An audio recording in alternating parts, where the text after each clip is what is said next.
Bonjour les amis, ici Serge 1965. Aujourd'hui, je vais vous parler plutôt de ce que je ne vais pas faire. J'avais promis à certaines personnes que je m'intéresserais à la comète Hélénine en rapport avec l'enlèvement au ciel et la fête des trompettes, la Rosh Hashanah qui s'en vient bientôt à la fin du mois. Mais en étudiant, je vais commencer à étudier ce phénomène-là de Hélénine avec les planètes de Nibiru. Et il y a tellement d'incertitudes en rapport avec ce phénomène-là que je me suis senti comme obligé de me désister, de ne pas m'intéresser à ce programme-là, à cette comète. Il y avait des dates qui étaient mentionnées concernant le 11 septembre où la comète supposément se rapprocherait et causerait beaucoup de dommages sur Terre. Et nous avons bien vu que le 11, il n'y a rien eu de tel. Et alors, c'est une confirmation pour moi-même aussi de ne pas m'intéresser à ça. J'aime autant m'intéresser davantage à la parole de Dieu dans le Conseil des 60 livres qui me conseille, premièrement, de me tenir prêt, de veiller, de prier et de relever la tête parce que le Seigneur s'en vient chercher son Église bientôt. Et c'est ce que je voulais vous encourager à faire aujourd'hui. Je voulais m'excuser pour ceux à qui j'avais promis de m'intéresser à la comète Hélénine. Eh bien, non, malheureusement. J'aime autant m'intéresser, comme je vous le dis, à la parole de Dieu. Aujourd'hui aussi, je veux vous parler du fait que, comme je l'ai fait dans la dernière étude, je vous encourager à prier pour le salut des âmes, à témoigner aussi de ce que Jésus a fait pour vous et pour moi.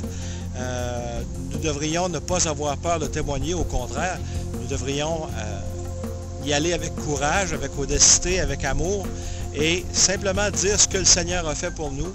Il ne s'agit pas d'avoir des arguments intellectuels convaincants. Il suffit de prier. C'est l'Esprit Saint qui va convaincre les personnes. Ce n'est pas à nous à les convaincre. C'est au Seigneur. C'est le Seigneur qui sauve, comme il le dit en Jean 6,44.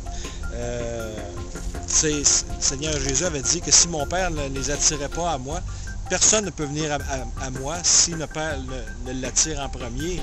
Et c'est le Seigneur qui sauve. Donc nous, c'est simplement dans notre marche en repentance, pouvoir dire, bien, le Seigneur m'a délivré de ci, de ça, le Seigneur m'a délivré de mes mauvaises habitudes, mes mauvaises voies, mes mauvais penchants. Et je témoigne que le Seigneur a opéré des miracles dans ma vie et il peut en faire autant pour vous. Et comme ça, bien, ça laisse le champ libre aux personnes, la liberté d'y aller entre eux et le Père Céleste. Comme ça, ce n'est pas la conviction d'aller en religion qui viendra auprès d'eux. Ce sera simplement un homme normal, un pécheur sauvé par la grâce de Dieu qui témoignera de ce que Jésus a fait dans leur vie. Voilà, c'est un petit message que je voulais vous lancer.